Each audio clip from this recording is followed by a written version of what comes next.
Assalamualaikum warahmatullahi wabarakatuh.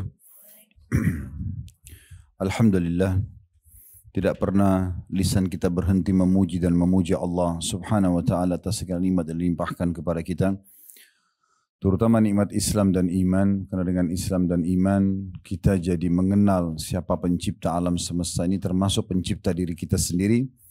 Dan kita jadi tahu tujuan kita berada di muka bumi ini, yaitu untuk mengabdi kepada sang pencipta Allah subhanahu wa ta'ala, dan tidak ada tujuan lain, serta mana yang harus kita kerjakan dan harus kita jauhi, dan mana yang boleh kita nikmati dan tidak boleh kita nikmati. Dan seorang muslim akan selalu bahagia dengan keislaman dan keimanannya karena dia punya panduan hidup. Dan dia tahu apa yang akan dia terima dari balasan kebaikan yang dia kerjakan baik di dunia maupun di akhirat. Dan dia juga berhati-hati dari apa yang dilarang karena dia tahu dari syariat Allah subhanahu wa ta'ala ancaman yang diancamkan kepadanya. Oleh karena itu kita harus banyak bersyukur kepada Allah atas nikmat Islam ini, karena masih banyak di kalangan manusia yang tidak mendapatkan petunjuk atau hidayah ini. Selanjutnya kita panjatkan salam hormat kita kepada utusan Allah Nabi besar Muhammad sallallahu alaihi wa alihi wa sahbihi wasallam, sebagaimana Allah telah perintahkan kita untuk mengucapkan salam hormat tersebut, dan tentunya sebagai balas jasa dari 23 tahun masa hidup beliau dihabiskan untuk agama ini. 13 tahun fase Mekah semuanya dengan hinaan, cacian, dan puncaknya diusir dari kampung halamannya Mekah. Dan kita tahu betapa pedihnya orang kalau diusir dari kampung halamannya. Dan 10 tahun fase Madinah, penyempurnaan agama sehingga sampai kepada kita dan bisa kita jadikan sebagai panduan hidup sebagaimana kita rasakan sekarang. Baik, ini pertemuan perdana kita untuk membahas buku dosa-dosa yang sering tidak disadari oleh kaum wanita, yang ditulis oleh Syekh Abdullah bin Abdurrahman Al-Jibrin. Dan ini buku saya sarankan, dan semua buku tentunya, kalau kita sedang ingin mengetahui dan membaca buku, maka dimulai dari daftar isi, karena itu akan menjelaskan kepada kita inti-inti dari bahasan. Dan agar Bapak Ibu bisa menyelesaikan bedah buku, dimulai dari buku-buku yang tipis seperti ini, lalu kemudian dibaca kira-kira dari bab yang paling menarik buat kita. Kalau misalnya dari semua bahasan, oh ternyata ada bahasan yang kelima, bahasan yang keenam, itu menarik buat saya. Ini kalau mau baca sendiri ya. Kemudian kita mulai baca di situ, dan dengan cara ini insya Allah kita akan tertarik untuk menyelesaikan semua buku. Tahap demi tahap nanti akan pindah kepada buku-buku yang tebal. Daripada kita hanya sekedar membeli buku dan akhirnya tidak dibaca. Bahkan seringkali ada muslim dan muslimah membeli buku double karena dia kira dia belum beli. Padahal sebenarnya hanya belum dibaca saja. Dan metode yang kita gunakan, kita akan membedah buku dari awal sampai akhir. Dan bukan targetnya penyelesaian, tapi pemahaman. Oleh karena itu kadang-kadang dari satu poin mungkin bisa panjang lebar kita menjelaskan. Dan mungkin bisa saja satu poin membutuhkan sekali atau dua kali pertemuan. Oleh karena itu kita akan melihat daftar isi nanti, kemudian baru kita menyinggung sedikit masalah muqaddimah, lalu kita masuk ke bahasan inti yang pertama dari buku ini. Saya akan berikan gambaran dulu dari daftar isi dan juga atau dari judul buku ini dulu, yang sekaligus ini singgungan yang dibahas oleh penulis dalam muqaddimah beliau. Dosa-dosa yang sering tidak disadari oleh kaum wanita. Berarti kita jadi faham di sini yang sedang dibahas adalah secara khusus wanita. Ya. Apakah pelanggaran-pelanggaran di dalam ini nanti tidak dilakukan oleh laki-laki? Dilakukan juga. Tetapi Syekh Jibrin, yang biasa dikenal dengan Syekh Jibrin, beliau Abdullah bin Abdurrahman Jibrin, hafidahullah, beliau ingin menyinggung secara khusus kaum wanita. Ya, karena memang dalam mukaddimah beliau menyinggung besarnya peran kaum wanita baik kepada suaminya ataupun kepada anak-anaknya. Walaupun misalnya sang wanita itu di rumah, maka tetap saja efek dan pengaruh dia sangat besar kepada pribadi suaminya misalnya, atau pendapatan suaminya, atau keputusan suaminya. Begitu juga dengan anak-anaknya yang mayoritas waktu akan bersama dengan dia, maka banyak sekali ya, pengaruh yang bisa tertanamkan kepada anak-anak. Sehingga dalam pandangan Syekh Jibrin hafizahullah, kalau para wanita ini bisa diperbaiki dan diberikan masukan, maka berarti akan banyak sekali maslahat yang didapatkan. Itu tujuannya. Tujuan yang lain juga yang beliau inginkan adalah menyederhanakan buku, bahasan. Sehingga kalau mau ingin membaca tentang hukum fikih wanita itu besar sekali. Babnya sangat luas gitu. Maka beliau ingin mengambil beberapa poin-poin yang paling mendasar, kemudian beliau bahas. Juga dari sisi lain yang perlu ibu-ibu tahu, karena memang pengajian fokusnya ke ibu-ibu di sini, dalam agama Islam kita ada perintah untuk berbuat, ya, dan ada larangan dalam mengerjakan sesuatu. Maka di sini beliau fokus kepada larangannya, jadi bukan kepada perintahnya. Ya. Sehingga perlu digarisbawahi, memang dalam Islam semua perintah kebaikan itu ada janji positifnya, dan semua perbuatan buruk ada ancaman daripada perbuatan tersebut.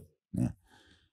Kita tentunya idealnya, ya, kalau ingin rajin mengerjakan sebuah ibadah, misalnya bapak ibu atau ibu-ibu terutama ingin rajin sholat malam. Bagaimana caranya? Cara yang sederhana, dan ini bisa ditarik dalam semua jenis ibadah, tidak terkecuali wajib ataupun sunnah. Ibu-ibu membaca keutamaannya daripada ibadah itu. Atau bahasa ceramah biasanya fadilah. Atau kalau mau lebih menantang tanda kutip di sini, kita mengatakan, apa yang saya dapatkan kalau saya sholat malam? Apa yang saya dapatkan kalau saya bersedekah, haji dan umrah, bakti sama orang tua, jenguk orang sakit, duduk majelis ilmu, semua perbuatan baik dalam agama ini, apa yang saya dapatkan? Ibu punya hak untuk bertanya itu. Karena memang Allah Azza wa Jalla menjanjikan di semua jenis ibadah janji. Nggak ada perintah agama itu yang tidak diikuti dengan balasan. Makanya Allah bilang dalam Al-Quran, فَمَنْ يَعْمَلْ مِثْقَالَ ذَرَّةٍ خَيْرًا يَرَهُ. Siapa yang berbuat seperti biji sawi dari kebaikan, pasti akan diperlihatkan untuknya dan dia akan terima balasannya. Nah, seperti itu gambarannya. Nah, saya sarankan sebelum mengerjakan ibadah apapun, luangkan waktu walaupun cuma 5 menit atau bahkan kurang dari 5 menit, membaca keutamaan ibadah itu. Apalagi di handphone kita sekarang ini sudah menjadi perpustakaan berjalan. Kita misalnya mau sholat malam, saya sarankan ibu jangan sholat malam sampai sudah luangkan waktu 3-5 menit saja. Ketik di Google tentang keutamaan sholat malam. Akan keluar semua artikel menulis tentang keutamaan atau apa yang ibu akan dapatkan. Ya, atau mungkin mau visual atau audio di medsos sekarang ada, di TikTok, di Instagram, di Facebook, di YouTube, semuanya ada. Banyak di antara asatidzah kita atau ustadz-ustadz kita, dai-dai di jalan Allah ini, itu menyampaikan tentang keutamaannya. Sehingga nanti ibu akan termotivasi selalu untuk mengerjakan. Karena tahu, oh setiap saya sholat malam saya dapat ini, kayak gitu.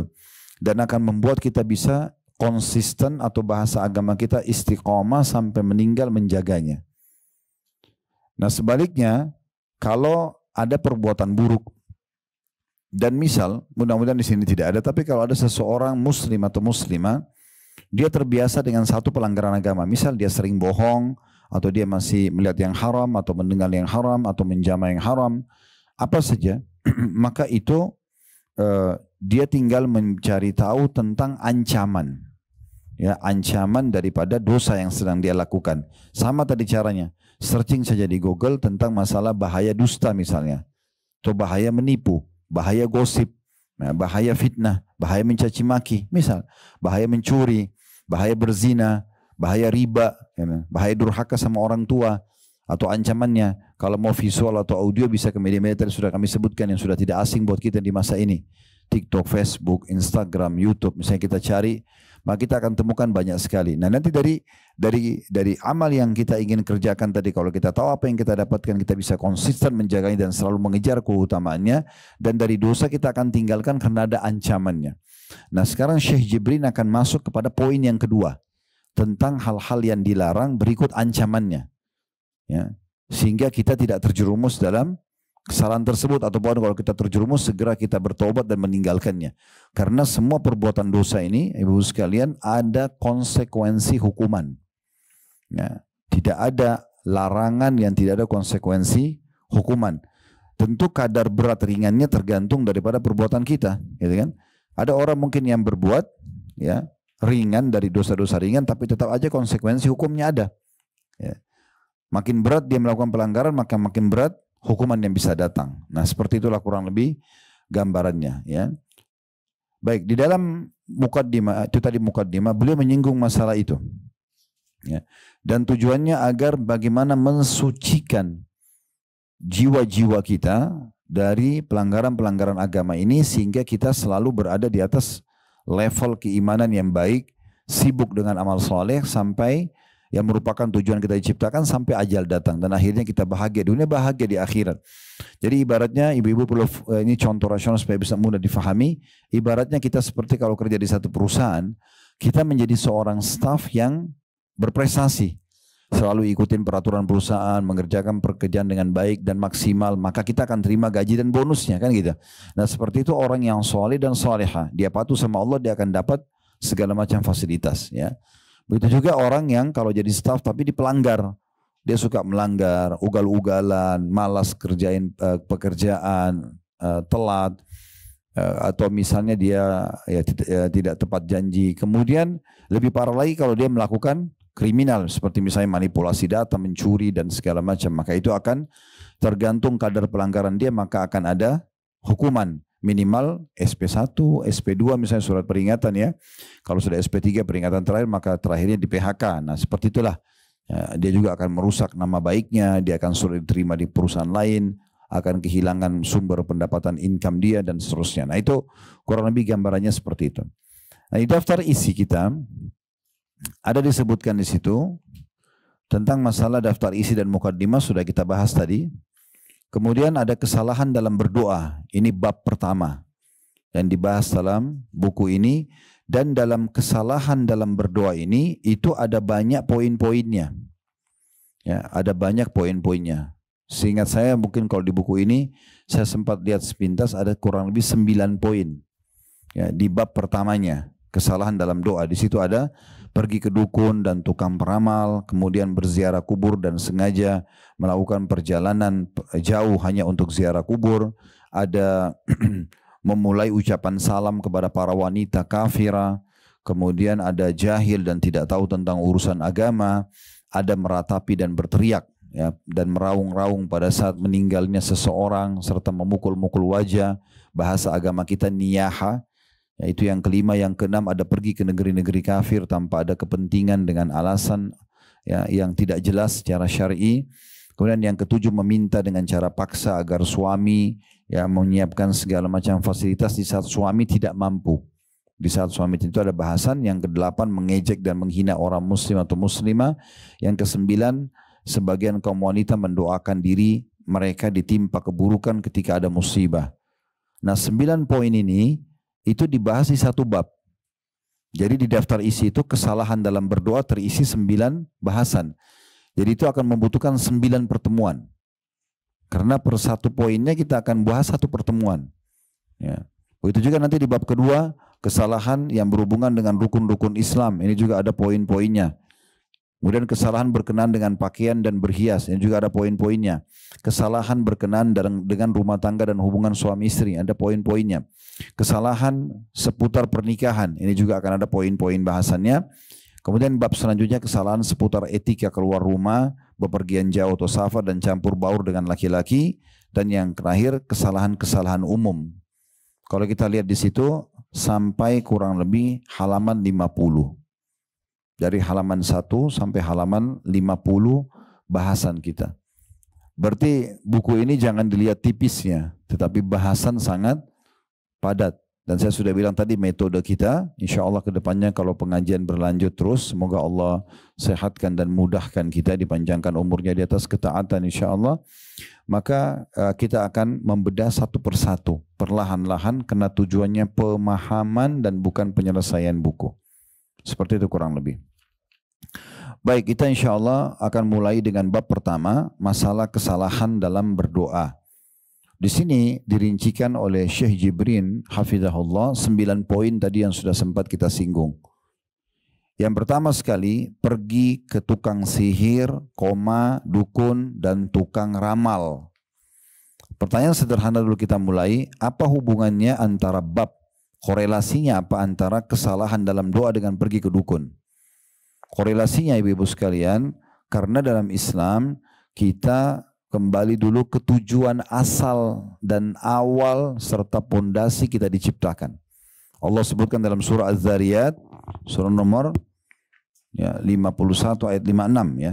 Di situ disebutkan surah Az-Zariyat surah nomor 51 ayat 56, potongan ayatnya, tujuan kita ada di sini dan pegangi baik-baik ayat ini, wa ma khalaqtul jinna wal insa illa liya'budun. Aku, kata Allah, tidak menciptakan, mengadakan manusia dan jin serta kita ada di muka bumi ini kecuali untuk menyembahku, mengabdi kepadaku, tunduk kepadaku. Itu tujuannya. Ini dulu kita sepakati. Berarti kalau ada yang tanya, apakah saya ada di muka bumi ini untuk sholat? Jawabannya iya. Untuk puasa? Iya. Untuk haji dan umrah? Iya. Bakti sama orang tua? Iya. Majelis ilmu? Ya. Itu tujuan-tujuan utamanya. Makan, minum, tidur, kumpul sama teman-teman, ini pernak-perniknya. Boleh asal halal, gitu kan? Dan pelengkap saja. Jangan sampai kita sibuk dengan pernak-perniknya dan kita lupa tujuan utama. Gara-gara ngobrol sama teman-teman, sholatnya terbengkalai. Nah itu berarti kan dia meninggalkan tujuan utama, pergi kepada pernak-pernik. Padahal ngobrol sama teman-teman hukumnya mubah. Selama bukan haram yang dibicarakan.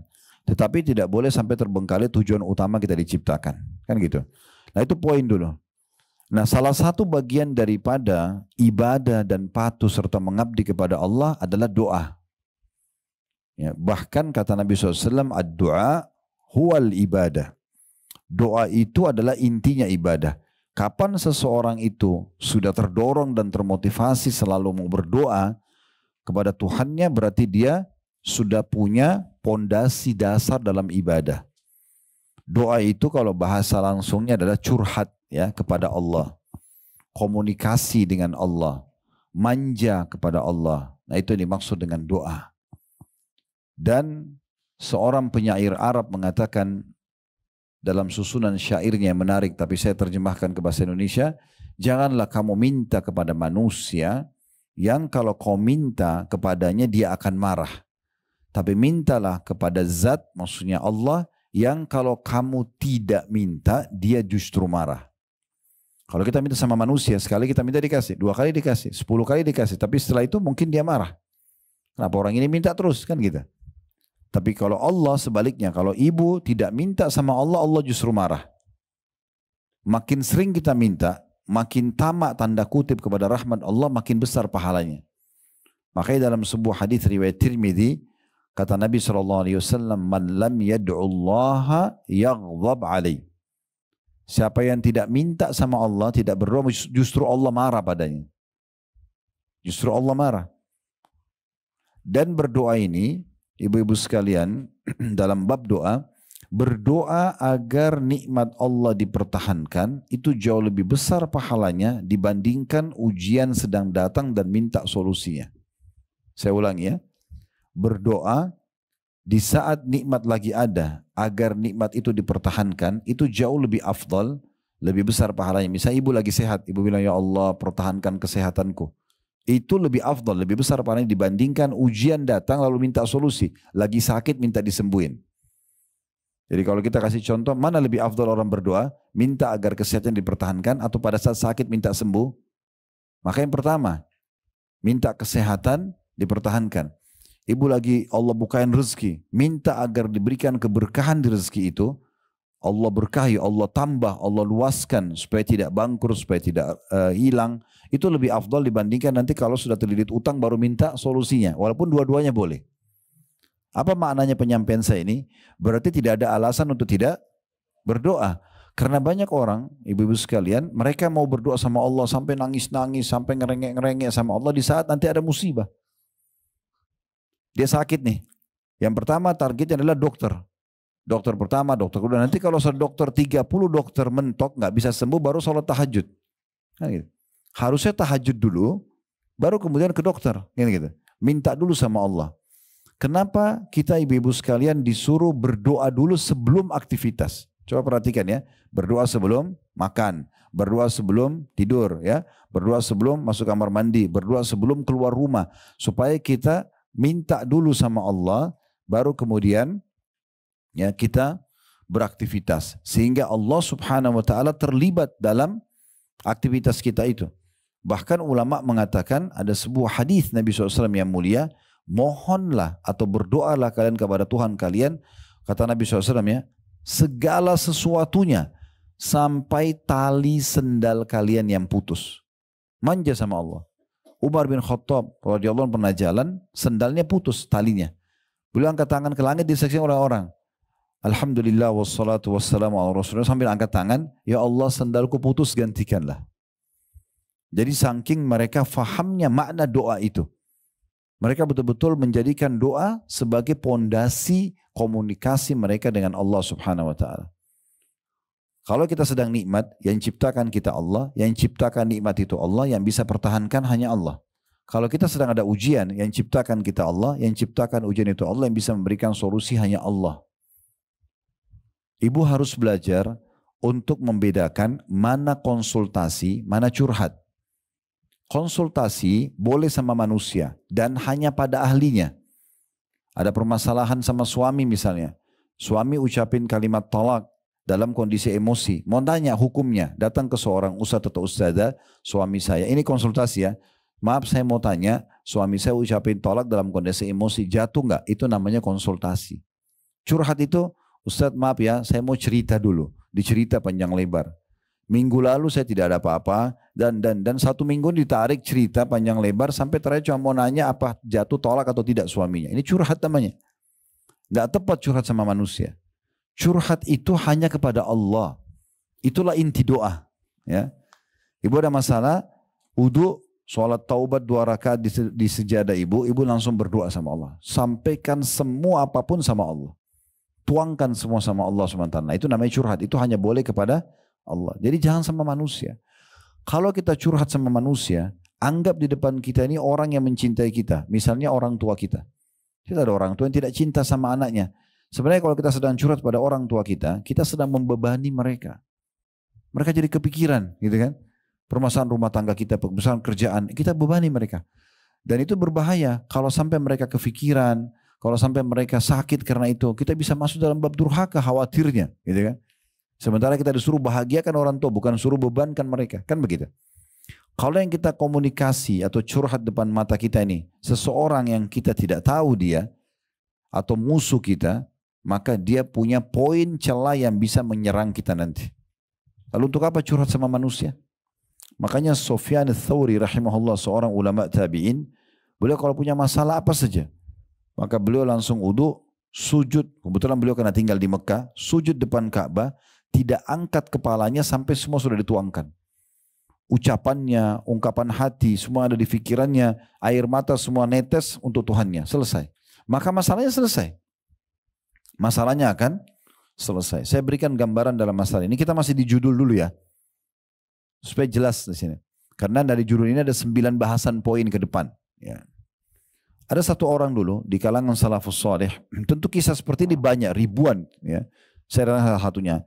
Dalam satu kisah disebutkan ada satu orang saleh dulu. Dia pekerjaannya harian. Ya, ini waktu Musa dulu, ini masa klasik dulu, belum ada lampu penerangan kita sekarang, media. Orang itu kalau sudah tiba maghrib, apalagi isya, habis isya itu orang sudah tidur. Gelap, nggak ada pasar, di jalan orang tidak ada gitu ya. Kosong, sunyi.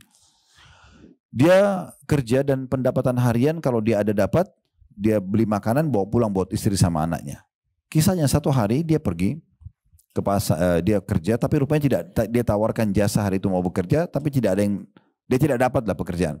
Pulang ke rumah malam-malam, istrinya tanya, ada makanan? Dia bilang tidak ada. Hari ini saya tidak dapat pekerjaan. Lalu bagaimana, saya sama anak-anak belum makan? Dia bilang saya akan istirahat sebentar. Habis itu saya coba keluar. Siapa tahu kita dapat makanan. Saya pun lapar, belum makan dari tadi. Maka dia istirahat sebentar. Di awal malam, mungkin sekarang kita jam 11 malam. Ya. Gelap sekali waktu itu. Tidak ada orang yang seperti kita sekarang begadang kena ada penerangan segala macam. Maka dia keluar, dia tidak tahu harus kemana. Dia pergi ke masjid dekat rumahnya. Dia lewat, dia lihat di masjid, ini tempat yang terbaik, dia berhenti di situ, dia nyalain obor, waktu itu belum ada lampu, pakai obor, dia wudu, kemudian dia sholat taubat, lalu dia berdoa sama Tuhannya, berdua. Dia komunikasi, ya Allah engkau tahu aku belum makan sama anak dan istriku hari ini. Aku tidak tahu harus kemana, berikanlah kami rezeki. Terus dia berdoa. Ada kejadian terjadi pada malam itu.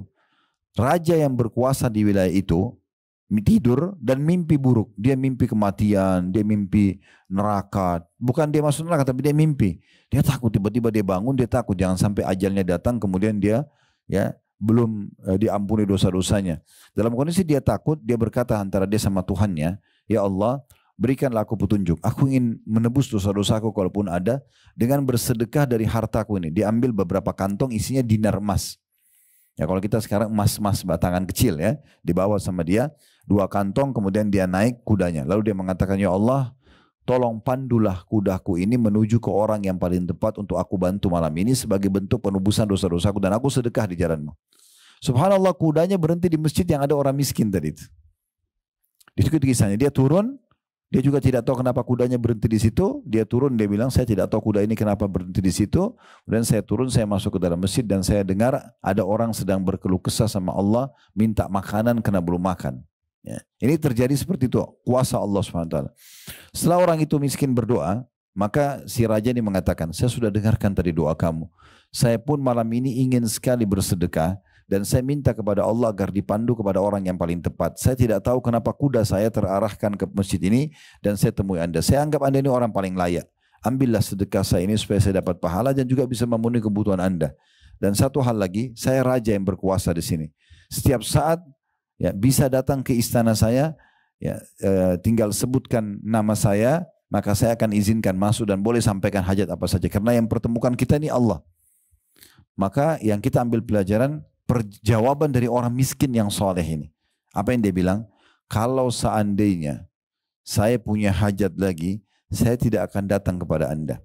Tapi saya akan datang kepada Tuhan saya dan Tuhan Anda Allah yang telah mengutus Anda datang kepada saya malam ini. Bisa ditangkap pesannya? Itu inti doa. Manja sama Allah Subhanahu Wa Taala. Berdoa, merengek sama dia. Apa saja. Selama ibu tidak melanggar sunnatullah, sistem yang sudah Allah buat, misalnya siang dan malam kan gitu. Ibu nggak suka malam, ya Allah hilangkan malam, itu nggak mungkin. Kan bentrok sama sistem kan yang Allah sudah ciptakan. Ibu nggak suka laki-laki, hilangkan laki-laki ya Allah, kan nggak mungkin. Contoh, kan nggak mungkin. Itu nggak mungkin. Tapi kalau tidak bentrok dengan sunnatullah, itu bisa saja. Nabi Zakaria alaihissalam itu menikah umur 30 tahun, istrinya 20 tahun. Istrinya dalam kondisi mandul, nggak bisa punya anak. Nabi Zakaria, ini ibu bisa baca dalam surah Maryam, surah nomor 19 di 15 ayat pertamanya. Cerita tentang Nabi Zakaria ini. Dia terus berdoa kepada Allah, tidak henti-hentinya, 10 tahun pertama setelah menikah, 10 tahun kedua, terus begitu sampai 70 tahun dia berdoa. Dan di dalam Al-Quran digambarkan dalam surah Maryam itu, dan saya tidak akan putus asa hai Tuhanku untuk berdoa kepadamu. Tetap dia minta anak karena dasarnya fitrah manusia walaupun mandul di mata medis misalnya, tapi di hukum sistem Allah tidak melanggar.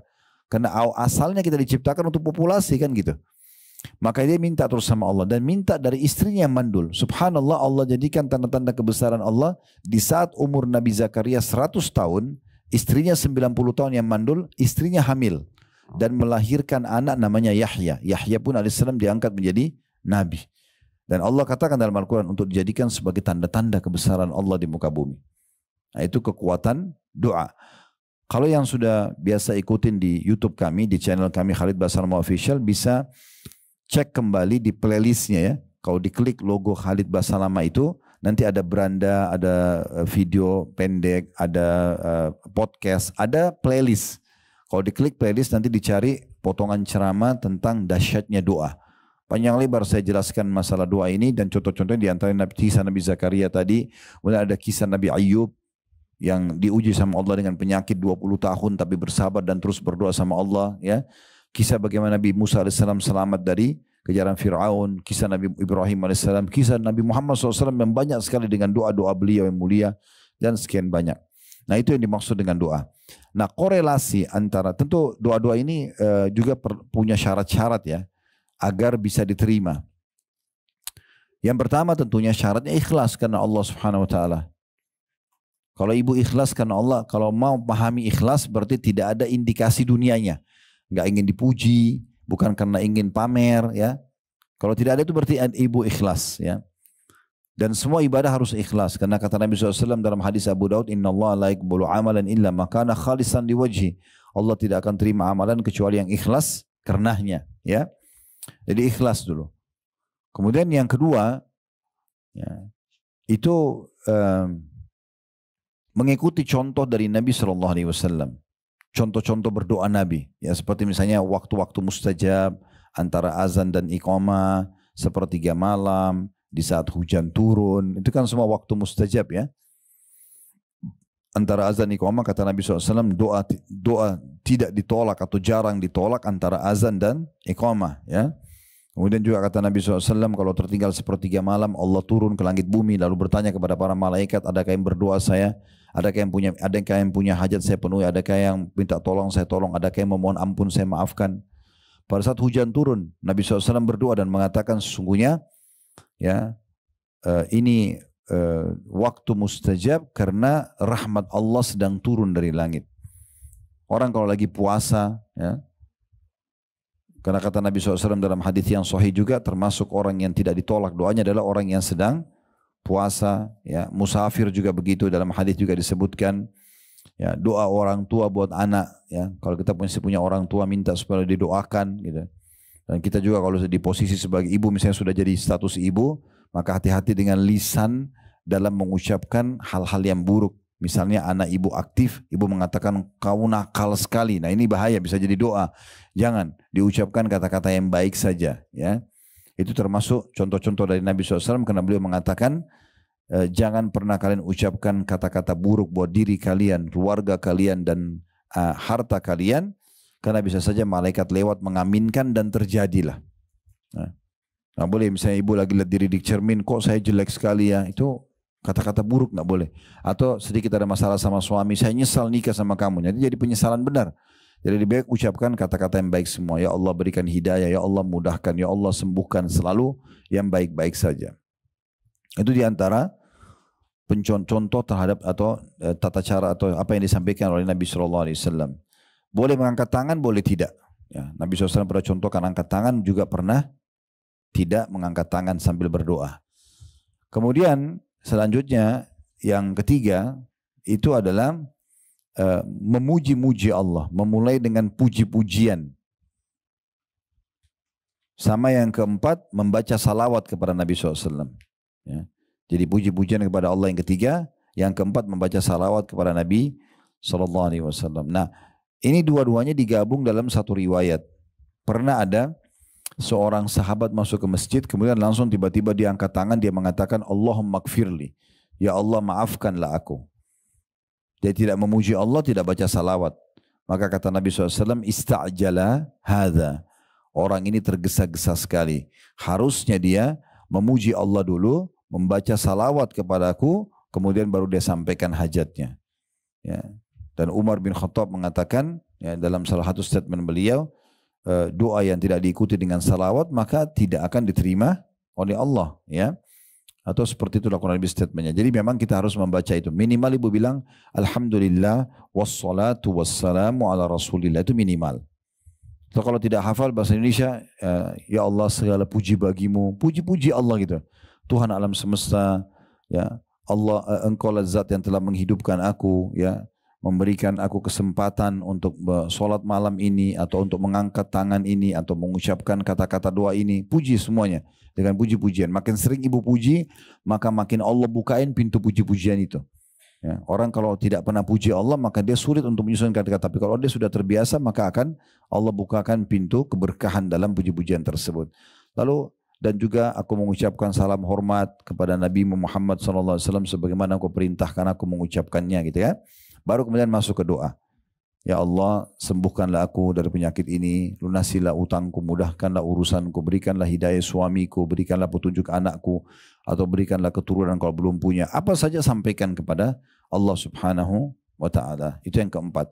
Yang kelima, harus doanya diikuti dengan keyakinan bahwasanya Allah akan terima. Gak boleh ragu. Sesuai dengan sabda Nabi SAW, Udu'u rabbakum mukinuna bil ijabah.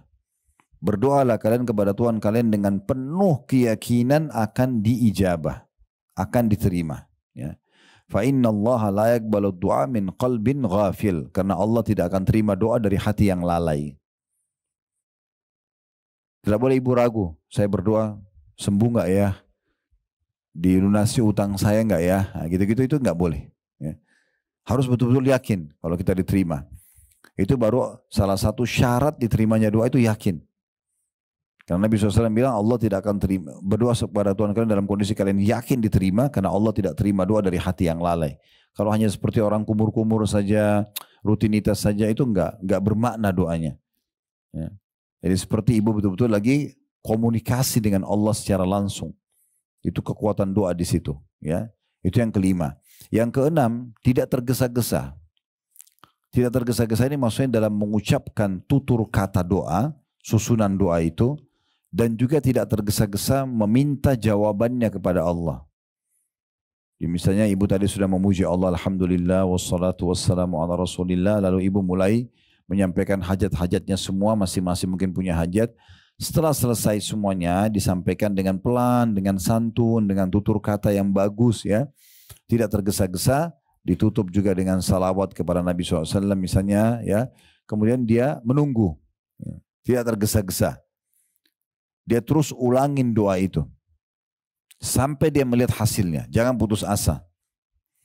Dan kalau ibu menyusun kata-kata yang indah sekali, ya, kepada Allah Subhanahu wa taala, maka dalam sebuah hadis yang disebutkan oleh para ulama dan hadis yang sahih, kalau seorang hamba memanjatkan doa yang indah kepada Allah, Allah menerlambatkan jawabannya agar hamba itu tetap dalam doanya.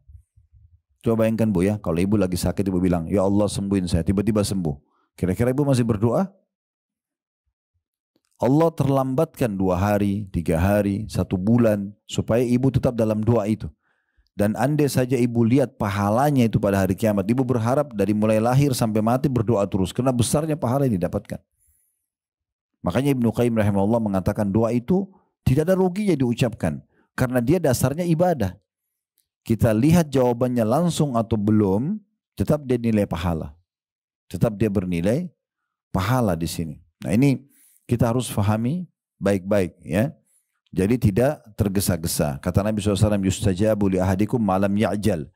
Pasti akan diterima doa seseorang di antara kalian selama dia tidak tergesa-gesa. Maka para sahabat mengatakan, wa kaifal isti'jal? Bagaimana tergesa-gesa itu ya Rasulullah? Kata Nabi SAW, yaqulu da'autu walam yustajabu li fatarakat doa. Dia bilang saya sudah berdoa tapi belum lihat jawabannya, maka dia pun meninggalkan doa. Mungkin tinggal sekali lagi berdoa diterima, tapi berhenti, kan gitu. Karena putus asa, jadi jangan berhenti. Dalam sebuah riwayat yang lain, dan ini selalu saya jadikan sebagai motivasi buat saya. Kenapa saya tidak berdoa walaupun hal kecil, walaupun hanya keluar mau ke satu mall, mau ke satu pasar, minta sama Allah parkiran, ya Allah mudahan parkiran buat saya, doa. Kenapa tidak? Mau beli pakaian di satu tempat, ya Allah mudah-mudahan saya dapat pakaian yang saya inginkan. Mau makan satu restoran, ya Allah mudahkan supaya saya bisa dapat tempat duduk yang nyaman. Berdoa tidak ada susahnya. Pahala, gitu kan? Kita akan dapatkan pahalanya. Karena kata Nabi SAW dalam sebuah hadis yang sahih, nanti di hari kiamat ada orang akan diberikan pahala bergunung-gunung, banyak sekali. Tapi dia tahunya dia nggak pernah buat ibadah yang mendatangkan pahala sebesar itu. Maka dia bertanya kepada para malaikat, ini pahala dari ibadah yang mana? Maka kata para malaikat, ini adalah pahala doa-doa kalian yang belum kalian dapat ijabahnya di dunia. Maka pada saat itu kata Nabi SAW, mereka berharap, orang-orang itu berharap, karena besarnya pahala didapatkan, berharap semua doa yang dipanjatkan di dunia tidak dikasih di dunia, dia dapat di akhirat saja. Karena besarnya pahala yang didapatkan. Lalu kenapa kita nggak selalu sampaikan doa? Apa saja. Mau pergi satu tempat supaya dimudahkan, supaya diberkahi. Mau mulai usaha supaya diberkahi. Apa saja. Lagi langgeng pun rumah tangga, ya Allah berkahi. Jaga suamiku. Mungkin suami mengatakan jaga istriku. Berikan hidayah. Mau masak, mudahkan saya membuat masakan yang enak. Kenapa enggak begitu? Kenapa harus dalam hal darurat saya baru berdoa? Gitu kan? Coba kita lihat ya, hikmahnya syariat Allah Subhanahu wa taala.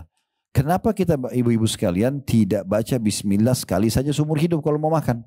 Kenapa setiap mau makan baca bismillah? Supaya selalu berhubungan sama Allah, gitu kan? Kenapa kita setiap mau pakai baju baca doa? Kenapa setiap masuk kamar baca doa? Kenapa setiap mau biologis baca doa? Kenapa enggak sekali seumur hidup? Karena memang kita harusnya selalu melibatkan Allah Subhanahu wa taala dalam hal seperti ini. Ya, jadi ini tidak tergesa-gesa dalam mengharapkan pahala tersebut. Sekarang masuk yang poin terakhir dalam doa, yang ketujuh, ya. Tidak meminta sesuatu yang haram dan menjauhi sumber makanan, minuman, pakaian yang haram. Jadi nggak boleh kita minta sama Allah supaya dikasih rezeki agar bisa main judi misalnya. Ini contoh. Atau kita minta, kita sementara minta tapi yang kita kenakan baju atau mukena haram, sejadah haram, ya. AC yang kita hirup udaranya dari sumber haram. Air yang kita minum sumbernya haram. Makanan yang kita makan sumbernya haram. Dalam hadis Bukhari kata Nabi SAW, ada orang yang mengatakan, ya Allah berikan, ya Allah berikan. Bagaimana Allah berikan sementara makanan, minuman, pakaiannya haram. Dalam riwayatnya dikatakan ada orang yang rambutnya acak-acakan, pakaiannya berdebu, tidak punya alas kaki. Miskin sekali kan gambarnya begitu. Lalu dia mengatakan, ya Allah berikan, ya Allah berikan. Bagaimana Allah berikan sementara makanan, minuman, pakaiannya haram. Jadi nggak boleh. Harus hati-hati gitu. Ya. Jadi kalau ada di antara kita yang hadir mungkin doanya, dia lihat dia berdoa, dia belum dipanjatkan, coba introspeksi diri. Ada masalah nggak dalam masalah sumber haram nih? Jangan sampai ada sesuatu yang haram yang masuk akhirnya membuat doa kita tidak diijabah. Gitu ya. Jadi jangan minta haram, hindari semua juga sumber-sumber pendapatan yang haram. Baik, itu berhubungan dengan masalah judul kita. Nah sekarang tadi saya bilang apa korelasinya antara kesalahan dalam berdoa, kemudian disebutkan poin nomor 1 dalam bahasa ini pergi ke dukun, pergi ke tukang sihir, dukun dan tukang peramal. Karena memang kita disuruh kembali kepada Allah, bukan kembali ke manusia. Tadi saya bilang konsultasi, itu pun harus pada ahlinya dan benar. Ya, tapi kalau dukun, peramal, penyamun ini, Bapak Ibu sekalian, ini mereka adalah wali-wali syaitan. Supaya jelas gini, di muka bumi ini cuma ada 2 jalan. Nggak ada jalan ketiga, cuma 2 saja. Satu benar, satu salah. Apa itu jalan yang benar? Ini jalannya Allah Subhanahu wa taala. Karena kita selalu yakin la ilaha illallah, tidak ada Tuhan yang berhak disembah kecuali Allah. Nah, kalau kita patuh ambil jalan menuju ke Allah ini, ujungnya surga. Kita akan dibalas surga nikmat abadi. Di dunia pun akan dapat panduan hidup. Juru bicaranya Allah yang menyampaikan adalah para nabi dan rasul. Penyambung lidahnya nabi dan rasul adalah para ulama dan dai. Kalau ibu-ibu datang kepada para alim ulama, para dai, maka akan dipandu kepada agama Allah. Ya, penyambung lidah dari para rasul dan ke agama Allah, ujungnya surga, kan gitu. Ini jalan yang benar, nggak ada jalan yang ketiga. Jalan yang kedua ini jalan salah, jalannya iblis. Nggak ada jalan ketiga. Iblis siapa? Ini orang satu sosok dari kalangan jin yang kufur kepada Allah. Ini ujungnya akan membawa ke neraka, nggak ada tempat lain, dia akan ke neraka. Juru bicaranya siapa? Ini dukun, peramal, penyamun, penyihir, ahli maksiat. Kalau kita berteman sama mereka pasti dibawa pandu ke jalan syaitan, pasti ke neraka. Tentukan jalannya, gitu kan? Jadi cari jalan Allah. Nah, kita disuruh berdoa kepada Allah, memohon hanya kepada Allah, bergantung pada Allah. Jadi nggak boleh kepada dukun-dukun ini, karena mereka adalah juru bicaranya syaitan. Ustadz, saya ingin suami saya sayang sama saya. Baik, nggak usah bawa fotonya suami ke dukun. Nah, itu. Nggak usah minta sama mereka. Bagaimana caranya? Itu kan lintas alam ya. Maksudnya lintas alam itu kita bawa fotonya ke dukun, dukun minta tolong sama jin. Allah buat jin ini tidak tampak sama mata kita. Kita juga tidak disuruh berinteraksi, bahkan dilarang interaksi sama mereka. Nggak perlu kita ngobrol, nggak perlu berteman, nggak perlu nikah, nggak perlu. Kita cuma tahu ada makhluk Allah namanya jin, selesai. Tentu di alam jin ini sama manusia ya, ada 3 golongan. Ada di alam jin namanya jin beriman, sebagaimana manusia beriman. Kalau ini jin beriman sudah tahu dia tidak akan mungkin interaksi sama manusia. Itu yang Allah sebutkan dalam surah Jin, surah nomor 62 dalam Al-Quran. Ya. Allah gambarkan tentang jin-jin beriman itu ada. Ya, dan setelah meninggalnya Khadijah radhiyallahu anha di tahun ke-10 dari masa kenabian di Mekah, dan meninggal juga Abu Talib ditinggal dengan amul huzun, tahun kesedihan. Karena Nabi SAW sedih sekali pada saat itu, yang membela dakwah meninggal 2 orang gitu kan. Maka Allah Subhanahu wa taala menghibur Nabinya Muhammad SAW dengan 2 kejadian besar. Kejadian yang pertama, masuk Islamnya jin Nusaybin. Nusaybin ini wilayah di Irak. Dan yang kedua, kejadian Isra dan Mi'raj. Nah, Isra Mi'raj sering kita dengar, tapi jin Nusaybin ini masuk Islam jarang orang dengar ya. Padahal sebenarnya dia ini termasuk hiburan Allah untuk Nabinya Muhammad SAW. Kalau kalangan manusia, hai Muhammad, tidak beriman sama kau, ada kalangan jin yang beriman. Tetapi di sini Nabi SAW tidak menyuruh kita, ayo nih ada jin yang masuk Islam, kenalan sama mereka. Bahkan Abdullah bin Mas'ud, sahabat Nabi, waktu itu menemani Nabi, menggambarkan bagaimana pertemuan Nabi dengan jin Nusaybin itu. Beliau mengatakan, saya sedang jalan bersama Nabi SAW di satu wilayah padang pasir. Kemudian beliau menggaris sebuah garis di tanah dan memberikan isyarat agar aku tidak melewati garis itu. Nabi bilang, jangan lewatin garis ini ya. Lalu aku melihat Nabi sendiri jalan terus ke padang pasir sampai di satu titik, lalu beliau baca Quran. Gak lama kemudian datang banyak laki-laki yang menggunakan baju putih, kepala mereka seperti kendi-kendi air, kata Abdullah bin Mas'ud. Duduk mengerumuni Nabi, mendengarkan ayat, dan Nabi mengatur mereka dengan tongkat beliau. Setelah itu mereka bubar semuanya, lalu Nabi kembali dan mengatakan, hai Abdullah bin Mas'ud, tadi itu adalah saudara-saudaramu atau saudara kalian dari kalangan jin yang beriman. Ya, dari kalangan jin yang beriman. Berarti ada mereka beriman. Tapi Nabi tidak bilang, hai Ibnu Mas'ud, ayo kesini yuk, kenalan sama mereka. Enggak ada. Dari sini juga kita ambil pelajaran, berarti tidak perlu punya khadam. Ya. Oh, saya kan punya khadam Ustaz, penjaga dari jin muslim. Enggak ada. Nabi sendiri enggak punya khadam dari jin. Abu Bakar sama Umar enggak pernah dukil dalam riwayat punya khadam dari jin. Enggak ada. Enggak perlu minta tolong, enggak perlu kenal mereka, enggak perlu panggil mereka, enggak perlu nikah sama mereka, enggak perlu apa-apa sama mereka. Kan gitu. Nah, dukun-dukun ini ya, karena mereka harus menjadikan sebagai iblis sebagai pimpinannya, ini kalangan jin, maka dia pun bergantung sama mereka, gitu ya. Jadi ada jin beriman, ada orang mukmin beriman. Ini dua-duanya sudah saling tahu, tidak akan interaksi. Ibu makin belajar agama makin tahu, oh saya tidak perlu kenalan sama jin, sudah selesai kan gitu. Golongan kedua namanya jin fasik. Di alam manusia juga ada manusia fasik. Ini maksudnya muslim tapi masih bermaksiat. Ya. Masih membunuh, masih riba, masih mencuri gitu-gitu ya. Ini namanya fasik. Di alam manusia ada, di alam jin ada.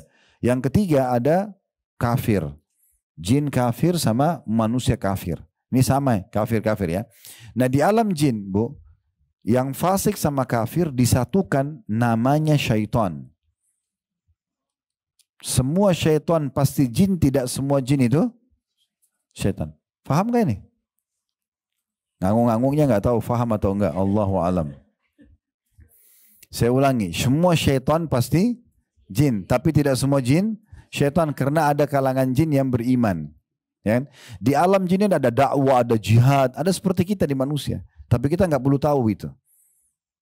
Karena memang mereka juga diciptakan untuk beribadah kepada Allah Subhanahu wa taala. Nah, golongan syaitan inilah yang suka menyesatkan manusia. Di antaranya kerjasamanya kalangan dukun, peramal, penyamun, penyihir ini dengan syaitannya jin. Bukan semua jin. Kalau jin beriman tidak akan. Ya kan itu. Nah itu yang dimaksudkan. Jadi kalau kita mau, misal tadi saya kasih contoh, bagaimana supaya suami saya mau suami saya sayang dan cinta sama saya Ustaz. Atau seorang laki-laki mengatakan saya mau istri saya ya supaya suka sama saya misalnya. Maka caranya manusiawi aja. Tatapan mata yang syahdu, lisan yang santun, tangan yang ramah, kan gitu. Penuh hidupnya dengan royalitas dan loyalitasnya. Ya, dia siap berkorban untuk pasangannya, selesai. Akan cinta dia, kan gitu. Tapi kalau dia kasar, dia jahat, dia selingkuh atau apa, itu kan akan membuat orang tidak suka, kan gitu. Nah itu alam manusia. Jadi nggak perlu kita, atau misalnya pun ada foto antara kita sama suami sama istri, kirim foto kita pribadi misalnya, itu cukup. Untuk apa dibawa ke dukun ini? Kan itu. Sehingga syaitan masuk ke rumah kita untuk menengahi di antara kita, sama sekali nggak diperlukan. Sama sekali nggak diperlukan. Nah itu sebagai contoh saja.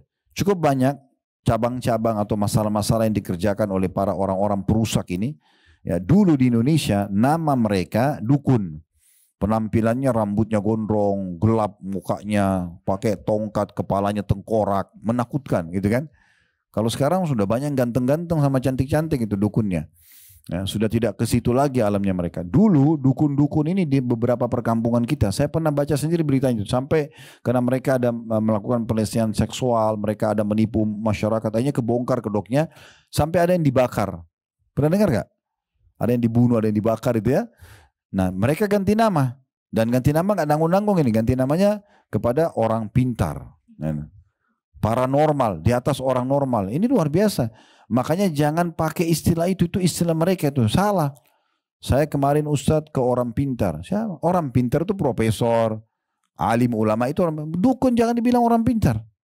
Ini salah, ini orang bodoh. Karena bodohnya mereka minta sama jin. Di Saudi Bu, ada satu kelompok dibentuk oleh pemerintah Saudi, ada kementeriannya ya. Kelompok Hizbah. Hizbah ini menegakkan yang ma'ruf, melarang dari mungkar. Mereka ada kementeriannya sendiri. Ya, mereka biasa naik mobil kalau lagi waktu sholat itu keliling-keliling. Kemudian kalau ada waktu sholat diingat, ayo sholat. Nah gitu ya. Saya nggak tahu kalau terakhir-terakhir ini mungkin ada perubahan di Saudi. Tapi waktu saya masih mahasiswa di sana itu ketat sekali gitu. Ya, semua toko harus tutup. Kalau waktu sholat, waktu itu ya. Harus tutup semuanya. Sampai orang tinggalkan. Tidak ada orang berani mencuri. Ambil barang, ketangkap, potong tangan. Kan gitu. Jadi memang peraturan-peraturan itu berjalan. Nah, salah satu tugas mereka di kementerian ini menegakkan amar ma'ruf dan nahi mungkar ini menangkap para dukun dan peramal penyihir gitu. Saya pernah nonton cuplikan pimpinannya kelompok ini yang pemerintah Saudi bentuk itu menangkap dukun-dukun. Ada satu dukun dia anggap dirinya dukun paling hebat dan ada di Saudi. Ya. Kalau tidak salah orang dari Mesir dukun itu. Terus ditanya sama dia. Dia tanya sama syekhnya itu, waktu dia lagi ditangkap, bagaimana kok bisa tangkap saya? Padahal saya sudah menyebarkan sekian banyak jin, syaitan di sini, ya, di tempat saya. Masalah disebutkan ribuan. Dia bilang kamu lupa, bahkan kamu tidak tahu dan tidak sadar kalau Nabi SAW sudah bersabda, siapa yang membaca pada saat keluar dari rumah, Bismillah, tawakkaltu ala Allah, la hawla wa la quwata illa billah. Dengan menyebut nama Allah, aku berserah diri kepada Allah, tidak ada daya dan kekuatan kecuali dari sisi Allah. Maka malaikat akan berkata, engkau telah terlindungi dan tercukupi. Dan semua syaitan yang bertemu sama temannya melihat orang ini yang membaca doa ini akan berkata, bagaimana bisa kita ganggu dan sesatkan orang ini sementara dia sudah tercukupi dan terlindungi. Saya yakin saya baca doa itu. Tidak akan pernah ada jinmu yang berhasil, syaitan mau untuk menutupi aku bisa menangkapmu. Nah itu dihukum mati di Saudi. Kalau ketangkap ini dihukum mati. Mungkin kalau tidak salah sebagian sudah ada paket teks Indonesia kalau ibu ketik di YouTube itu tentang apa dukun-dukun yang ditangkap di Arab Saudi. Misalnya itu akan keluar tuh cuplikan-cuplikannya ya. Ada salah satu yang unik itu ya. Jadi dianggap itu waktu ditemukan tempat prakteknya ada burung merpati yang banyak sekali itu yang diikat kakinya, yang diikat sayapnya, ada nama-nama orang pakai kertas. Macam-macam lah ya. Ada jarum, ada ini, ada itu, ada boneka, wah perangkat-perangkat yang syaitan semua ini. Itu waktu ditangkap, itu semua dibebaskan. Itu kalau dicabutkan, itu namanya buhul ya, uqad dalam surah Al-Falaq ya. Wa min syarrin naffatsati fil uqad, dan selamatkan kami dari tiupan nenek-nenek sihir di uqad. Uqad itu yang mereka ikat-ikat. Jadi kalau dia mau sihir orang, biasanya foto itu, dia pasti ikatin sama benang lalu diikat. Itu namanya uqad. Nah ini ikatannya ini dibuka. Kalau ketemu buhulnya dibuka. Sambil baca surah Al-Falaq atau An-Nas ditiup lalu dibuka. Nah gitu ya. Nanti dia akan terlepas sihirnya itu. Nah seperti itulah. Yang jelas itu ditemukan di tempat praktiknya segala macam masalah ini. Gitu ya. Itu dilepas. Tapi bukan itu jadi bahasan kita. Karena ini orang akan dihukum mati. Sudah ketangkap dia. Kepergok. Maka syekhnya bilang, coba tunjukkan kepadaku bagaimana caranya kau panggil syaitanmu. Dia bilang, saya dipraktekkan sama dia karena disuruh. Dia pakai baju merah, semua serba merah dari kepala sampai kaki. Ya, insya Allah di YouTube masih ada cuplikannya itu. Kemudian dia pakai pecut kuda. Dia bilang dia panggil-panggil nama jinnya, syaitannya, kemudian dicambuk badannya. Kalau badan saya sudah berdarah-darah baru saya dengar suara. Jadi mereka tuh repot sekali kalau mau minta tolong itu. Kalau kita dalam Islam tadi saya bilang alhamdulillah wassalatu wassalamu ala Rasulullah, minta pada zat pencipta dan raja yang sebenarnya sembuhkan penyakit saya. Tidak ada cambuk diri, tidak ada susahin diri, enggak ada. Bahkan buat dosa sebesar apapun tinggal tobat nasuha. Kata Imam Nawawi dengan 3 syarat. Sebesar apapun dosa itu. Tinggalkan dosa itu seketika, sesali, janji sama Allah tidak mengulanginya, selesai. Maka akan diterima tobatnya. Begitu mudahnya orang kembali kepada Allah subhanahu wa ta'ala. Lalu kenapa kita lintas alam ke sana nih? Kan itu. Begitu juga banyak wanita, kadang-kadang dia tidak sadar yang ciptakan muka kita ini, yang mengatur alis setebal ini atau setipis itu misalnya, atau model hidung, model mata, model bibir, rambut. Ini siapa yang buat? Kita atau Allah ini? Allah. Kita kan lahir sudah begini kan? Kita nggak bisa milih. Allah suruh pakai perangkat ini untuk tunduk kepadanya. Kenapa kita tidak percaya diri? Kenapa kita anggap, oh saya jelek, saya kurang, saya ini? Ini Allah yang ciptakan. Jangan hina diri kita. Karena ini penciptanya Allah subhanahu wa ta'ala. Allah yang ciptakan kita. Dan Allah ingin tunjukkan, ada yang cantik sekali, ada yang kurang, ada yang jelek. Itu Allah tunjukkan kemahakuasanya. Tapi itu pun cuma di mata manusia. Makanya kata Nabi SAW, Inna Allah la yanduru ila suwarikum wala ajsamikum. Allah tidak pernah lihat ke paras wajah kalian dan tubuh kalian. Tidak pernah. Kalau tolak ukurnya harus cantik dan gagah yang masuk surga, ini repot. Gitu kan? Maka kata Nabi SAW, Allah tidak lihat paras wajah dan paras tubuh kalian. Walakin yanduru ila kulubikum wa amalikum. Tapi Allah melihat kepada hati kalian dan amal-amal kalian. Itu tolak ukurnya. Walaupun dia paras wajahnya dianggap di mata manusia kurang, fisiknya kurang, tapi dia saleh atau salihah, dia ahli surga. Walaupun tampan, cantik, tapi kalau durhaka kepada Allah masuk neraka. Ya. Abu Lahab itu orangnya tampan sekali, tapi ahli neraka. Ya. Disebutkan dalam beberapa riwayat orangnya putih, kekar, tinggi, ganteng, tapi dia ahli neraka, kufur kepada Allah SWT. Kan gitu. Banyak sahabat-sahabat yang lain kalau pernah dengar namanya Julaibib. Pernah dengar gak? Julaibib ini dikenal julukannya itu oleh para sahabat si buruk wajah. Buruk rupa. Karena memang orangnya jelek secara paras wajah. Waktu Nabi SAW melihat Julaibib sudah membutuhkan istri dan beliau tahu orang ini punya fisik kurang gitu. Maka beliau mengatakan, hai Julaibib, kenapa kau tidak menikah? Dia mengatakan, ya Rasulullah, siapa yang mau sama saya? Dia tahu dirinya. Saya punya kekurangan fisik seperti ini. Paras wajahnya jelek gitu. Bahasa langsungnya ya. Badannya pun kecil. Lalu kemudian kata Nabi SAW, saya akan nikahkan kamu insya Allah.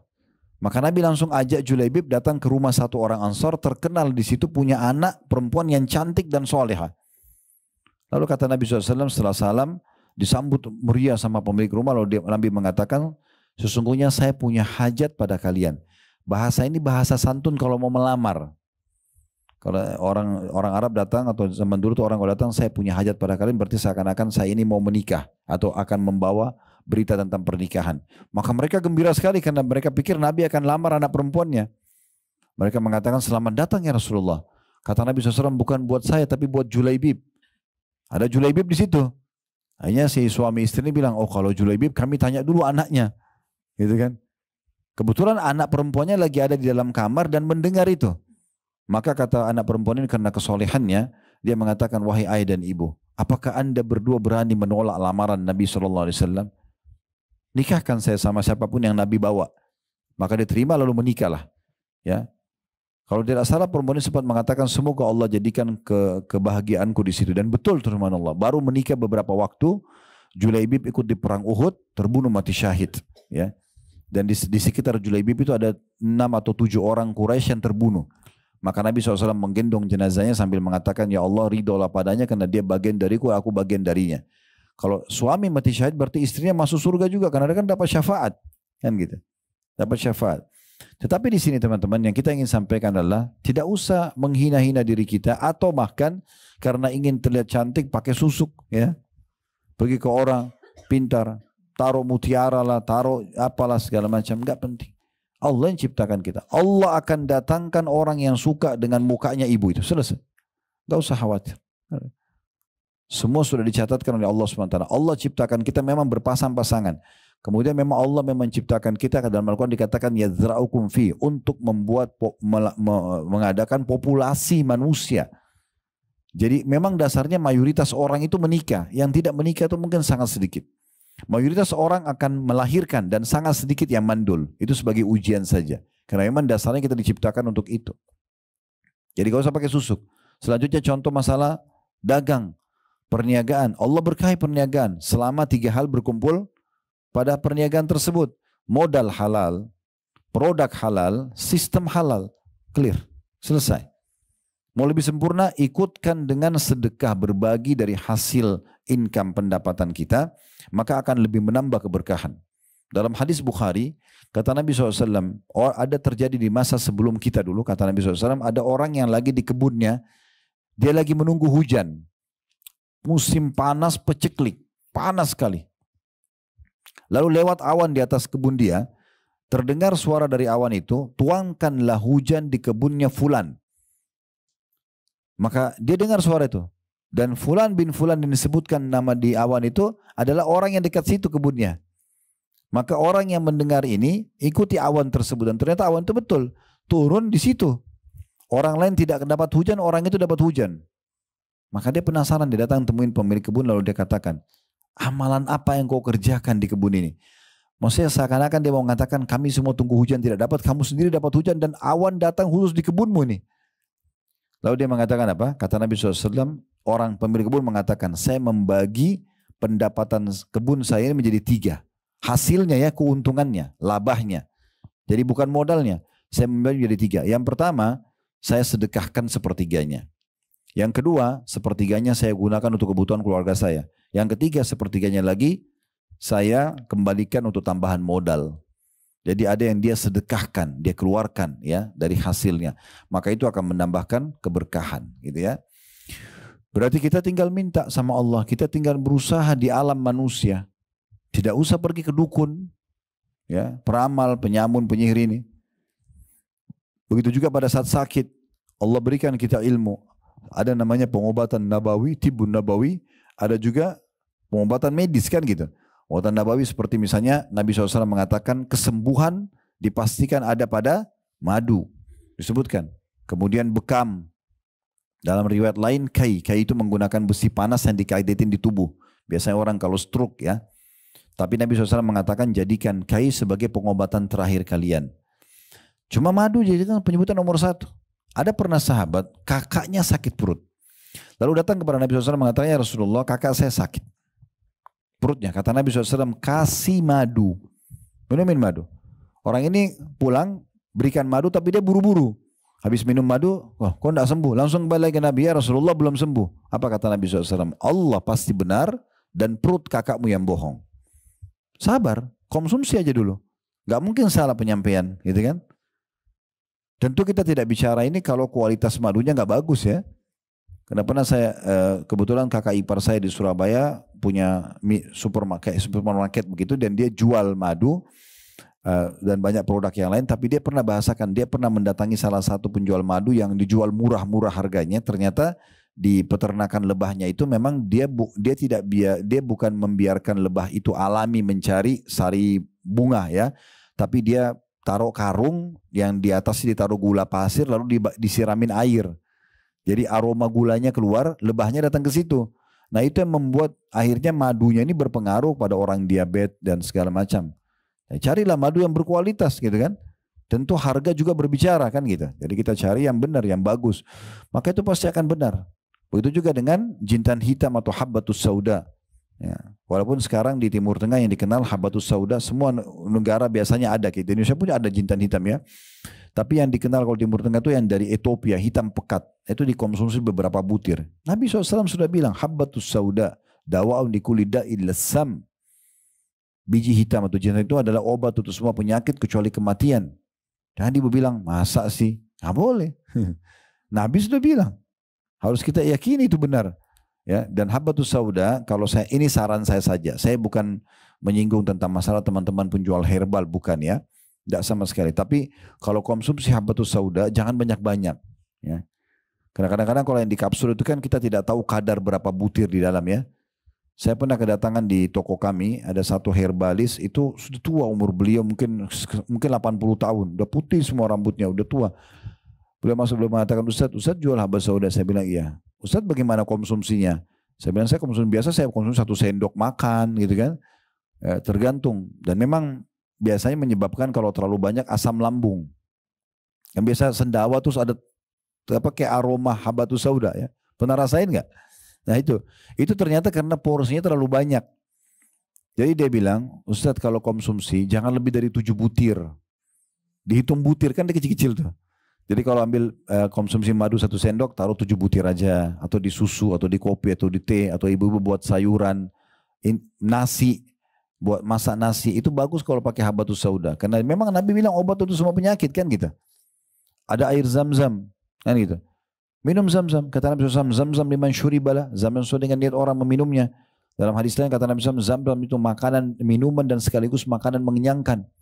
Bisa menyembuhkan, ya bisa doa mustajab, kan gitu. Kemudian juga kita bisa mengkonsumsi apapun yang sifatnya memang dia herbal yang memang alami pengobatan. Kayak misalnya di Indonesia ada satu pengobatan tradisional konsumsi daun apa gitu kan. Kayak misalnya kalau salah kita biasa konsumsi juga daun pepaya ya. Untuk apa gitu ya. Kalau tidak salah kalau kena astagfirullah demam berdarah ya.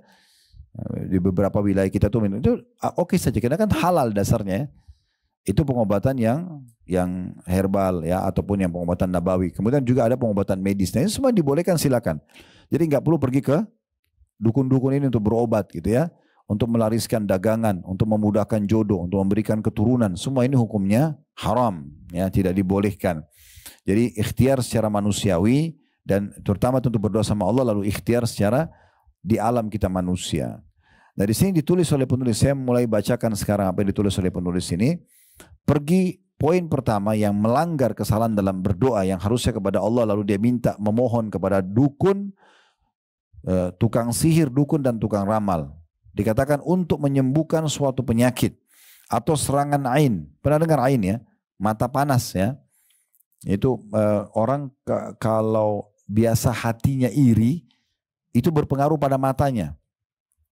Kalau dia lihat sesuatu, dia lihat misalnya ibu punya kelebihan paras wajah atau ibu punya anak yang lucu, ibu punya rumah yang bagus, kendaraan yang bagus, pekerjaan bagus, rumah tangga harmonis. Itu kalau dia iri, dia mengatakan, oh anak kamu lucu sekali ya, biasa anak itu sakit. Ya. Kecuali kita ikuti dengan pujian kepada Allah. Masya Allah, tabarakallah. Ya. Orang bilang rumah kamu bagus ya, oh Masya Allah, tabarakallah. Ya. Anak kamu lucu ya, pekerjaan kamu bagus, hidup kamu romantis ya, harmonis. Alhamdulillah, Masya Allah. Kita selalu bilang begitu ya. Supaya tidak kena ain. Dan hati-hati dengan ain ya. Terutama orang yang suka ya beraktif di medsos ini. Sedikit-sedikit status, sedikit-sedikit ya ini dan itu. Beda orang kalau berdagang. Tapi kalau semua aktivitas dia, apalagi keromantisan rumah tangganya, apalagi lucunya anaknya, ini bahaya sekali. Ain sangat dekat dengan orang seperti ini. Dan kata Nabi SAW, hati-hati dengan ain. Hadis sahih. Hati-hati dengan ain. Karena dia bisa membuat manusia masuk ke dalam kuburan dan unta masuk ke kuali. Dia menyebabkan kematian. Dan kata Nabi SAW, mayoritas umatku meninggal karena ain. Mayoritas umatku. Kebanyakan meninggal karena orang tidak tahu. Di Saudi itu, mereka karena khawatirnya dengan ain, biasa kalau di depan rumahnya sering ada kaligrafi Masya Allah, tabarakallah gitu kan. Di mobil mereka juga ada stiker Masya Allah. Supaya orang terbiasa baca itu. Nah kalau kita mungkin tidak begitu tidak masalah ya. Tetapi paling tidak kalau ada orang puji ibu sudah tahu. Oh ibu selalu bilang Masya Allah. Bahkan untuk diri kita sendiri. Ibu lagi di depan cermin. Oh Masya Allah ciptaan Allah kita begitu. Atau lihat suami atau lihat anak. Atau dapat apalah. Makanan enak, minuman enak. Saya ada cuplikan di handphone tentang bahayanya ain. Cukup banyak sekali ya, yang apa namanya yang terjadi. Ada orang di Saudi itu lagi dihidangkan teh sama temannya. Dia bilang, oh tanganmu hebat sekali buat teh. Tiba-tiba pecah gelasnya. Karena dia memang sudah terbiasa hatinya iri, matanya jadi panas gitu ya. Nah kadang-kadang ada orang tidak faham kalau ain itu sudah ada obatnya dalam Islam. Sebelum kena kita selalu memuji Allah. Baca zikir pagi petang, baca doa kalau keluar rumah. Kalau dipuji bilang Masya Allah, tabarakallah gitu ya. Juga kalau sudah kena nanti ada caranya dengan ruqyah syariah. Ini nanti di pertemuan kedua kita akan lanjutkan tentang bahasan ruqyah syariah. Karena ini satu poin ini tidak bisa satu kali pertemuan. Bahas dukun, jin, peramal, penyamun ini nggak selesai-selesai. Ya, biar 3 hari 3 malam pasti akan terus. Karena contohnya terlalu banyak ya yang terjadi dan keburukannya terlalu besar gitu.